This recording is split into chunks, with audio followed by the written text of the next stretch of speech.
आप अपना mic unmute कर लीजिए हेमंत जी। सभी दर्शकों को नमस्कार जी। सबसे पहली बात मैं ये कहना चाहूंगा, देखिए बजट प्रत्येक सरकार की बाध्यता है और प्रत्येक सरकार, जो भी सरकार हो, वो अपना बजट हर साल पेश करती है।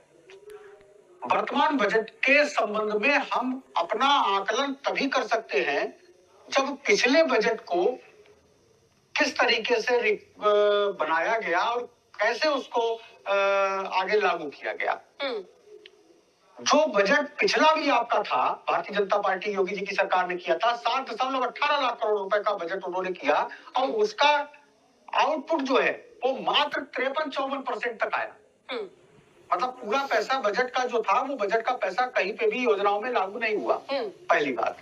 दूसरी चीज, मैं इस बजट की बात करूं, एक्सपर्ट महोदय के द्वारा तो ये बता दिया गया कि बड़ा मौसम गुलाबी है, लेकिन धरातल पर किस तरीके से वो चरितार्थ होगा, ऐसा कहीं पर भी कोई चीज दिखाई नहीं देती, क्योंकि उसके लिए इच्छा शक्ति की आवश्यकता होती है। मैं सीधे शब्दों में बताऊं तो भारतीय जनता पार्टी का जो घोषणा पत्र है अभी 2022 रिसेंट, उसको उठा करके जब आप देखेंगे तो उसमें जो घोषणाएं की थी, उनके अनुसार इस बजट पे उनके प्रावधान नहीं की। तो किसानों के लिए आपने एक्सपर्ट महोदय के द्वारा ये बताया जा रहा था कि किसानों के लिए बड़ा अच्छा है, गन्ने का मूल्य अभी तक लोगों के खातों में नहीं गया।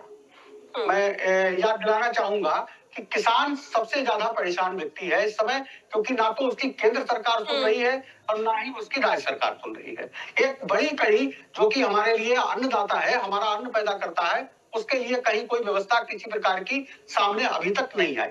दूसरी चीज मैं कहूंगा कि जिस तरीके से हमारे विमल भारद्वाज जी बरेली की बात कर रहे थे, मैं समझता हूं कि आपके पार्टी के घोषणा पत्र में बरेली में मेट्रो सिटीज के मेट्रो रेलवे के लिए भी घोषणा पत्र में घोषणा की थी, लेकिन दुर्भाग्य है कि इस बजट में अभी तक उसका नाम भी लेना मुनासिब नहीं समझा। ये भी एक वजह है और बड़ी बात है। तीसरी चीज मैं कहूंगा कि सनातन संस्कृति के संबंध में जो बजट की बात कही गई, सनातन संस्कृति में हिंदुस्तान की समस्त जनता सम्मिलित होती है और हिंदुस्तान की समस्त जनता वर्तमान में सबसे बड़ी चीज महंगाई से जूझ रही है।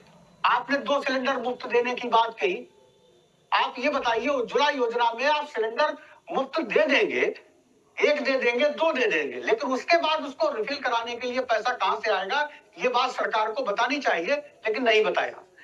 उसके अतिरिक्त अपने डिक्लेरेशन में उन्होंने इस बात के लिए कहा कि हम सिलेंडर हर साल मुफ्त देंगे और इतना हम करेंगे, वो भी उन्होंने कहीं पर भी उसको इम्प्लीकेट नहीं किया। उसके रेट ही घटा देते तब भी नहीं किया।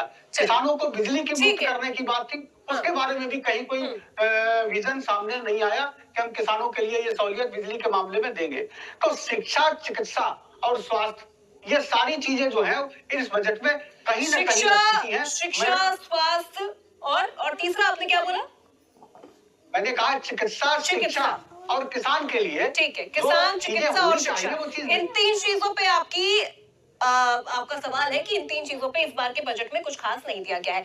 विमल जी, पहले तो आप इनका जवाब दीजिए।